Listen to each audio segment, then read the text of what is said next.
getting a good picture of everybody, so we look nice and handsome and thin. Beautiful. Perfect. Young.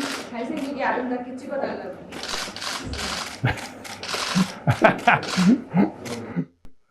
Nice and handsome and thin. Love that. Victoria Coates is here. She's the Vice President of Foreign Policy at the Heritage Foundation, but former White House Deputy National Security Advisor. Ms. Coates, how are you today? I am well. How are you? Really good. You bump into someone on the street and they say, how dare you support Donald Trump? You worked for him? Oh my gosh, you monster. His foreign policy was terrible. What do you say to them?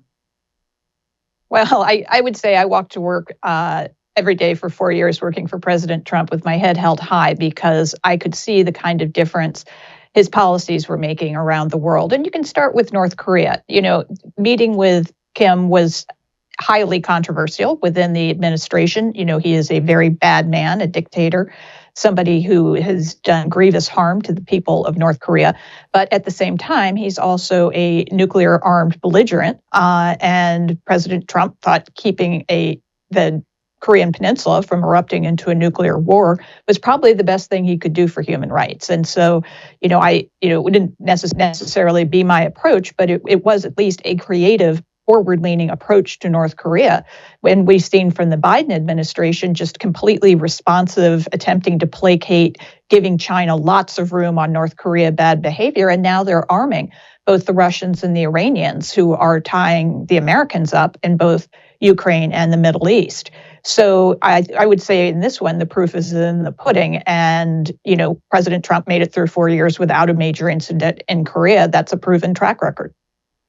Yeah. So the point of the special is we've had 3 years of Trump as president, pre-COVID, 3 years of Biden.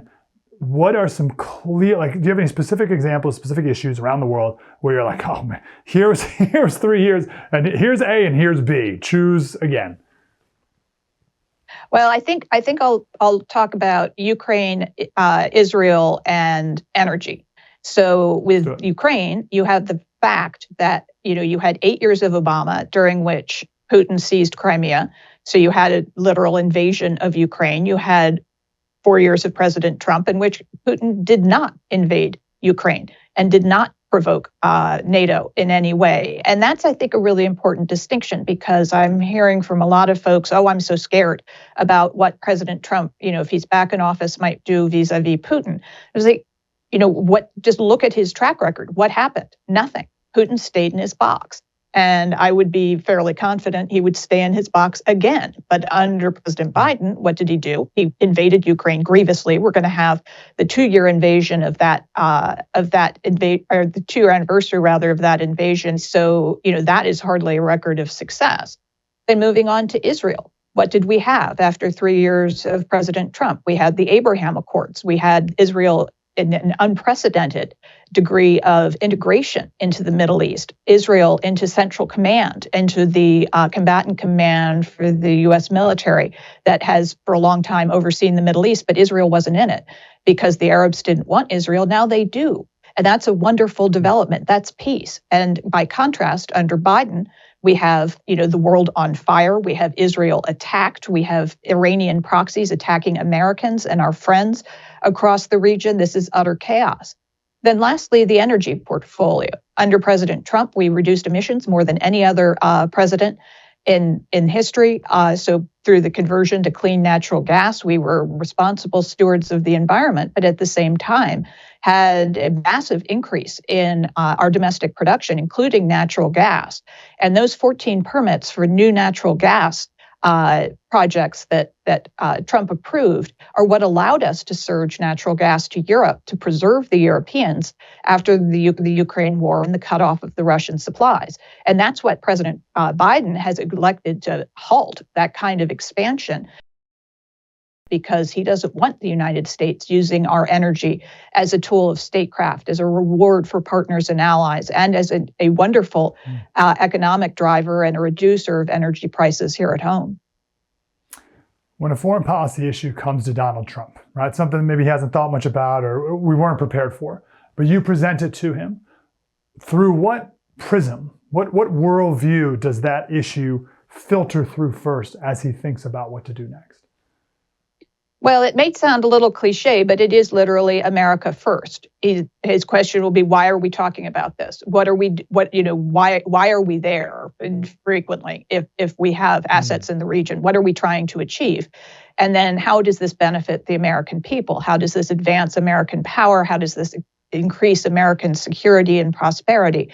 Those are the kinds of things he wants to know, because if you don't have satisfactory answers to those, he's going to ask, why are we bothering? Why are we spending taxpayer money on this if we don't have to? Is this a potential entanglement that can be avoided? So, when he says America first, I mean, that's really what to my experience, he means.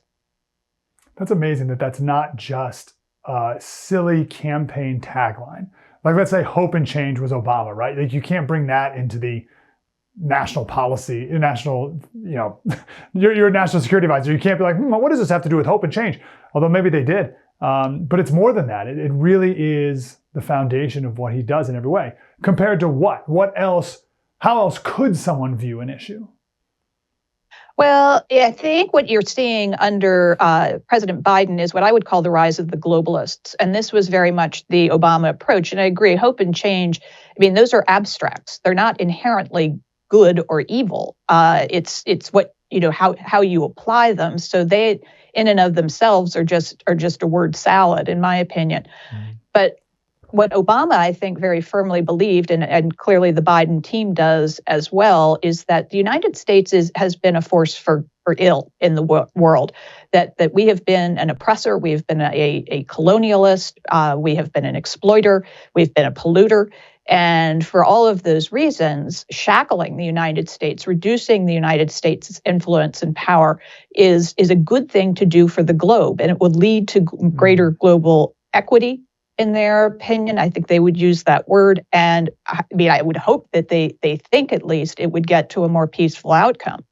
Unfortunately, while aspirational, I call it the Starfleet Academy fallacy. It doesn't really work out that way, because all the other actors in the world are far more negative than the United States, which has been one of the great benefactors of the world. That's why you put it first. We have freed more people. We have created more wealth.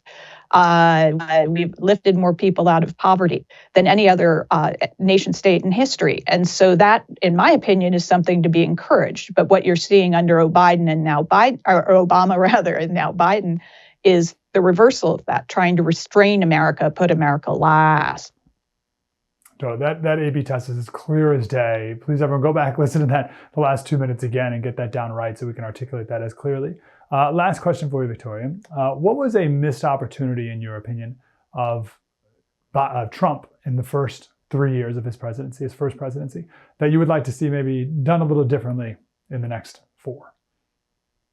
I think there would be 2 issues. The first would be personnel. I think we all went in green. We weren't sure who the career bureaucrats were who were amenable to Trump policies. The good news is they do exist. The bad news is they're a tiny minority, and if you don't know who they are, you can't get them into the positions that you need to get them into. So I would say a much more aggressive personnel effort going, to support the new president from day one. And that's work we're doing at the Heritage Foundation as part of our Project 2025 Now, to give any transition team as much information, as much backup as we can. And then they, of course, make the decisions, but we can do a lot of the grunt work now. So that would be one key issue that I would get after. And the other, again, is process related, which is, as all of the great executive orders that a conservative president would likely issue, they need help getting those things passed into law. And in the happy development that we have a conservative president and we have majorities in the Congress, I think you can't take that for granted for more than 2 years. And that the role of institutions like the Heritage Foundation should be to help both craft those EOs so we can do as many of them as possible, but then again do the grunt work to get those across the finish line in the Congress, which given our location on Capitol Hill and our congressional relationships, we're uniquely poised to do. So I think making sure we both get the right people in and then take the steps so that in the event of another political change in the White House, it's a lot harder for them to reverse all the good work that this administration would do. those should be our goals going into another term. Yep, let's hope. Victoria Coates, VP of Foreign Policy at the Heritage Foundation and former White House Deputy National Security Advisor. Victoria, thank you so much for your help.